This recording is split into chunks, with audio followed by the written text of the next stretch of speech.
একটা ছেলে বলছে, দাদা আমি বিএসএফ এর ট্রেনিং এ জয়েনিং করেছি, তো অরিজিনাল ডকুমেন্টস নিয়ে নিয়েছে। তো অরিজিনাল ডকুমেন্টস বলতে মাধ্যমিকের এডমিট মার্কশিট সার্টিফিকেট, উচ্চ মাধ্যমিকের এডমিট মার্কশিট সার্টিফিকেট এবং ওবিসি কার্ড, বা এসসি থাকলে এসসি, এসটি থাকলে এসটি, ঠিক আছে।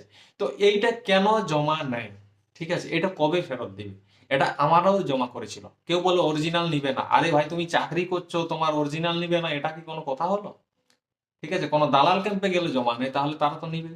ওই সার্টিফিকেটটা তারা অফিস থেকে ভেরিফিকেশন করবে, তুমি ঘরে কি করছো সেটা দেখার দরকার নেই, ওরা নিজেরা করবে, চেক করবে।